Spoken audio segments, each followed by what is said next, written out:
Alright, episode 5 of Your Homebrews Season 3. Today we have a battlesuit and a character to be added to the narrative.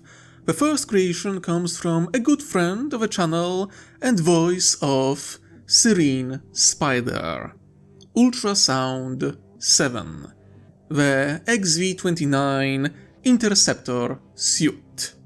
A relatively experimental suit developed recently by the Earthcast in response to close combat that enemies of the Tau often utilize.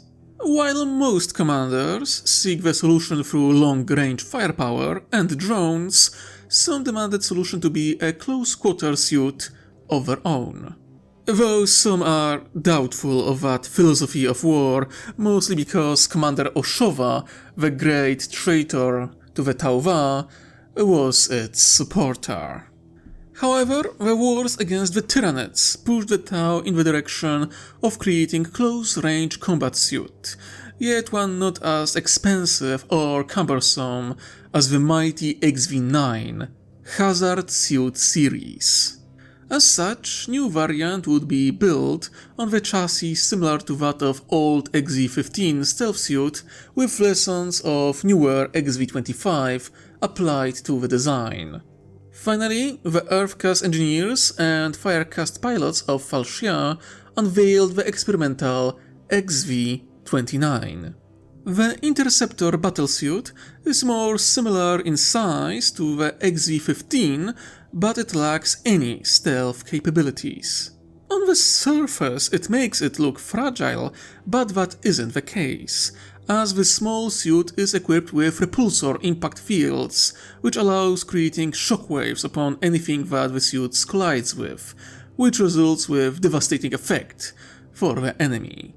Paired with Grav Inhibitor drone, this suit is designed to unleash close-range strike and then disengage before the enemy could retaliate. For the armaments, the Interceptor can be outfitted with burst cannon, flamer, or fusion blaster. Some variants possess even a miniature of Onager Gauntlet on the overarm to help with direct melee combat, or a few other examples of experimental melee weapons.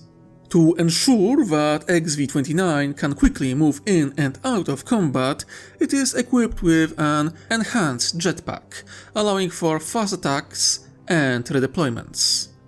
Advanced variant of the suit has even a room for one support system, but those variants are reserved for team leaders and commanders. Despite relative success and testing, XV-29 remains as experimental and unpopular suit, as the vast majority of Fire Warriors see melee combat as costly and barbaric. Only a limited run of those suits has been produced, and it doesn't seem they will ever enter mainstream.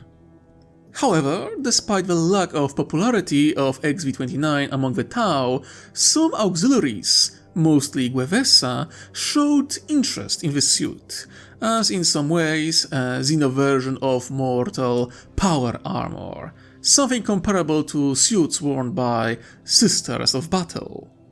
Currently, engineers of the Commonwealth are working on dedicated Gwevesa XV-29 variant, who they hope will prove more popular. Now, when I announced Season 3 of Your Homebrews, I expected to see many things. A melee battlesuit was not on that list. Overall, I enjoy the concept of a dedicated, though unpopular melee suit. Very entertaining, and I think that in the future it will be something to consider when writing my Star Wars X Warhammer 40k story. The next homebrew comes from long-time follower of the channel, Petra. Haraka, an Aronkin character for the Leagues of Votann.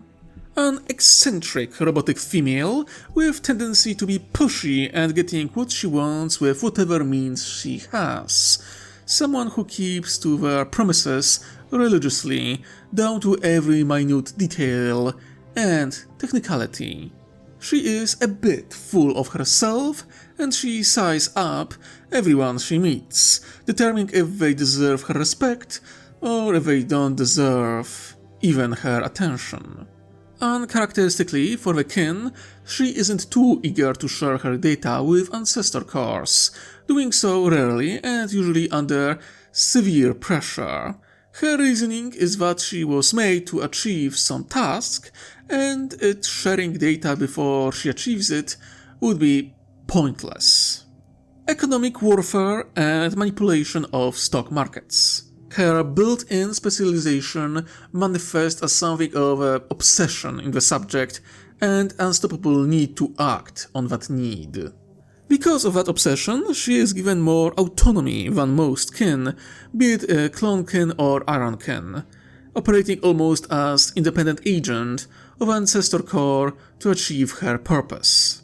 She is known for either establishing or taking over economic systems of imperial worlds through proxies and siphoning the wealth of those worlds into the League's pockets. The world remains imperial and continues to pay the tithe, but true profits flow to the hidden shadowy Iron Kin and her companions. She did so more than once, creating a network of worlds that unofficially belong to the kin. Unfortunately for her, despite her skill, the agents of the Inquisition spotted her actions and she lost much of her network, which prompted her to depart for the Eastern Fringe and the Tau Empire, selling her services to the Serantok Mercantile League. Her skill and experience was quickly recognized by the Watercast and 100 Eyes, who established working relationship with her and her team to undermine imperial worlds and their economy for the sake of expansion. With the help of the Tau, their agents, and skill of the Watercast, she achieved more successes and became something of a consultant in the economic takeover of imperial worlds. After the Great Displacement, though initially disappointed, once she discovered that the Outer Rim is mostly controlled by criminal organizations and corporations, her excitement returned. She now will have chance working with far more connected galaxy and corporations, being able to manipulate not mere star systems, but sectors of a galaxy. How will the galactic market change before the menace that is this one ambitious Iron Kin? And just as with the creation of Ultrasound 7, Petra doesn't disappoint. Market manipulating Iron Kin wasn't on my bingo list, but I am damn glad she showed up. Another fantastical addition to the setting and the narrative, which I will be sure to utilize. Now, I hope you enjoyed this video. I will be working on the next Star Wars X Warhammer 40k episode, where the Battle of Rune will intensify quite significantly. With every episode, we are getting closer and closer to the great finale. Remember to like, comment and subscribe. Support me through Patreon, merch store and Ko-fi. I tip my hat to the highest tier supporters on Patreon: Michael Pellison, Josh Travis, Cell, Psab, Erisda9, Saragusta, Boromir117 and Heimko. You are all truly wonderful. And, as usual, stay tuned and stay safe out there.